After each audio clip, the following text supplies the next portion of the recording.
শিশির ভেজা স্নিগ্ধ কোমল ঘাসে একা আমি হেঁটে চলেছি যেন অনন্ত পথের পানে, এ চলার যেন কোনো শেষ নেই। আসসালামু আলাইকুম। স্বপ্নের বারান্দায় সবাইকে স্নিগ্ধ কোমল হিজল ফুলের শুভেচ্ছা। যারা আমার ভিডিওটি দেখছেন দেশে কিংবা দেশের বাইরে থেকে, তাদেরকে অনেক অনেক অভিনন্দন।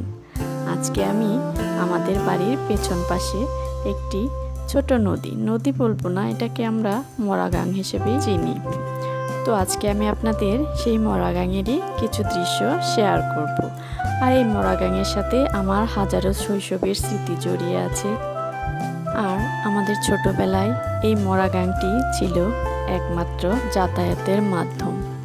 আমরা নৌকায় করে স্কুলে যেতাম।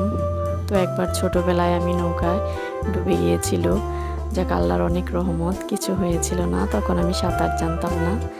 এরপর অবশ্য সাঁতারটা শিখে নিয়েছিলাম। হাজারো স্মৃতি ঘেরা সেই মরাগাংটি এখন আরও ছোট হয়ে গেছে।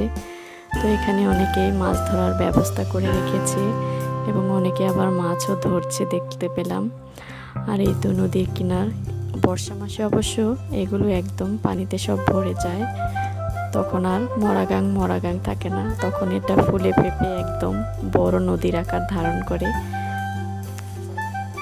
তো যাই হোক, আমার ভিডিওটি যারা এই পর্যন্ত দেখেছেন, যদি আমার ভিডিওটি একটু ভালো লেগে থাকে প্লিজ আমার চ্যানেলটিকে সাবস্ক্রাইব করে পাশে থাকবেন। আর আমার গ্রামের পরিবেশ আপনাদের কেমন লাগলো, যদি ভালো লাগে তাহলে কমেন্টে জানাবেন। আর ছোট্ট করে একটি লাইক দিয়ে দিতে পারেন যদি ভালো লাগে। আর আমার চ্যানেলটিকে যারা অলরেডি সাবস্ক্রাইব করেছেন তাদেরকে অসংখ্য ধন্যবাদ আমাকে সাপোর্ট করার জন্য। সবাই ভালো থাকবেন। আল্লাহ হাফেজ।